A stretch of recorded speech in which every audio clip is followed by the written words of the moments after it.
Hello dear students, welcome to all at Meenakshi e tutor. Dear students, अगर आप हमारे channel पर नए आए हैं तो प्लीज़ इसे सब्सक्राइब करें।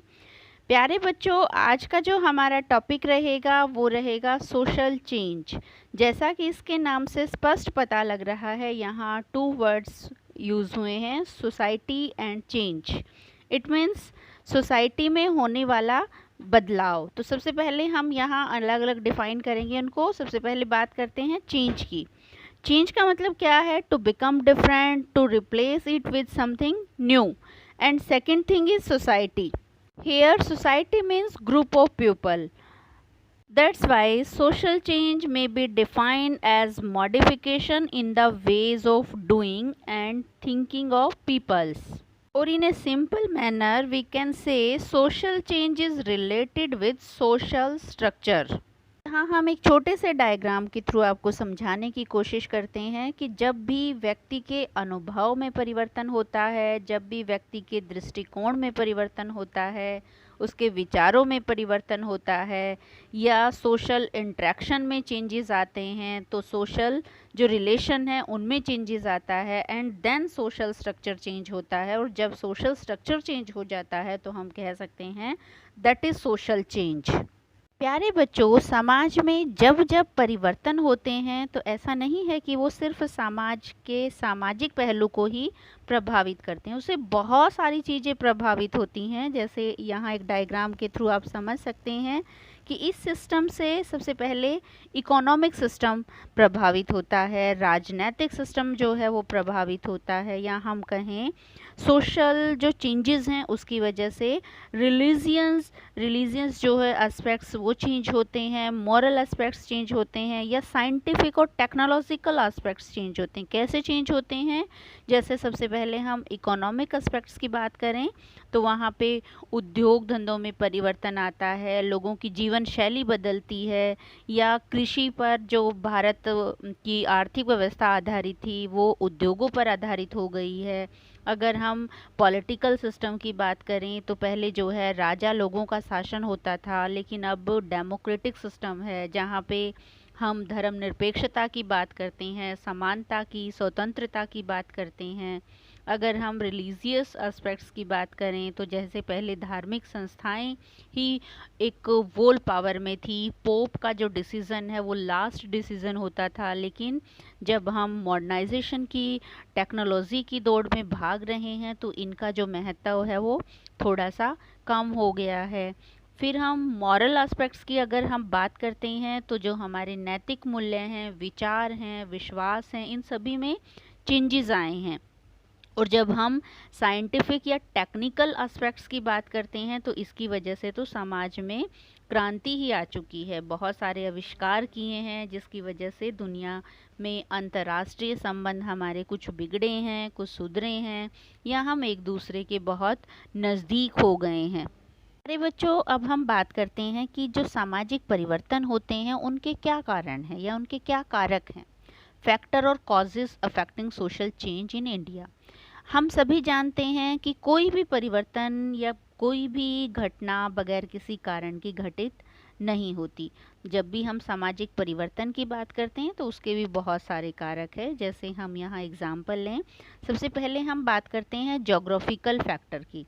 जोग्राफिकल फैक्टर क्या है कि हम सब प्राकृतिक आपदाओं से जब भी प्रभावित होते हैं तो सामाजिक जीवन पर उसका बहुत गहरा प्रभाव पड़ता है। जैसे एक छोटा सा एग्जाम्पल दें, एक बहुत ही प्रफुल्लित शहर है, आर्थिक रूप से बहुत ही संपन्न शहर है, लेकिन वहाँ तूफान आ जाता है या सूखा पड़ जाता है, कोई महामारी आ जाती है, तो उसके बाद क्या होता है कि पूरा जीवन अस्त व्यस्त हो जाता है।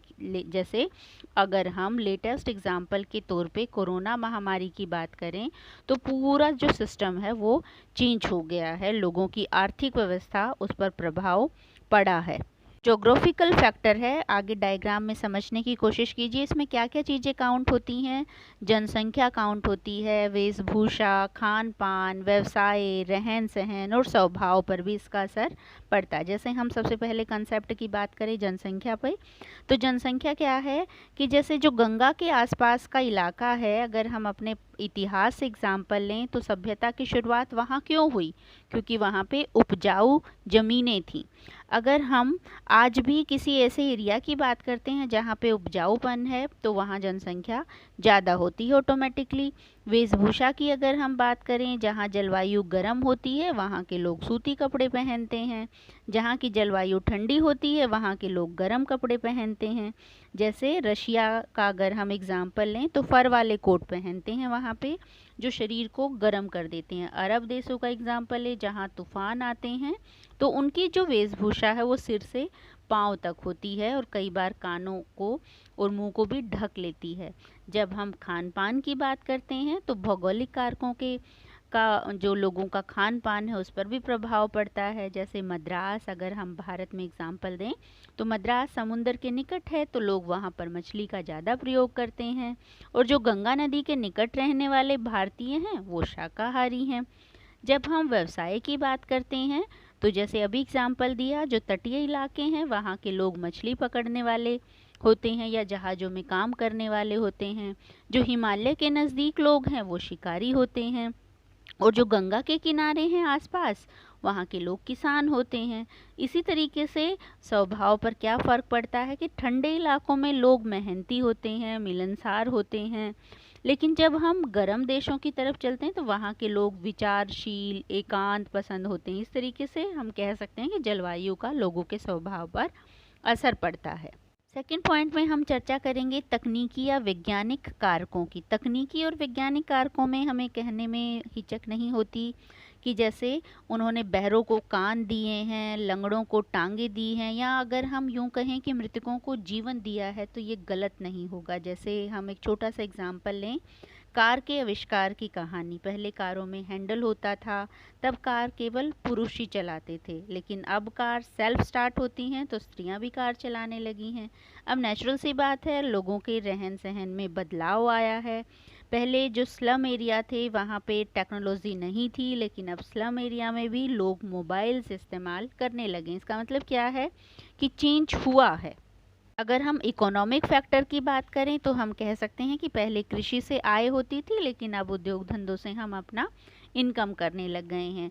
पॉलिटिकल फैक्टर की, जैसा कि हम पहले बता चुके हैं, पहले राजाओं का शासन था, अब डेमोक्रेटिक सिस्टम को हमने अडॉप्ट किया है। सोशल सिस्टम की बात करें तो पहले जो बाल विवाह, सती प्रथा, विधवा का जो बहुत प्रताड़ित किया जाता था विधवा को, तो ये बहुत सारी चीज़ें आज हमारे समाज में परिवर्तित हुई हैं।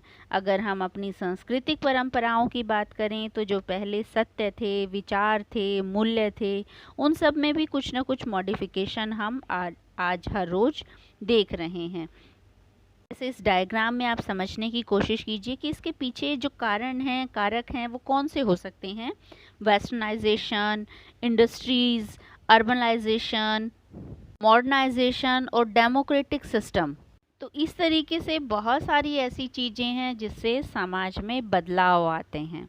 प्यारे बच्चों, मुझे उम्मीद है आपको ये क्वेश्चन समझ में आ गया होगा। अगर आपकी कोई भी क्वेरी है क्वेश्चन के रिगार्डिंग तो कमेंट सेक्शन में आप राइट डाउन कर सकते हैं। Thank you.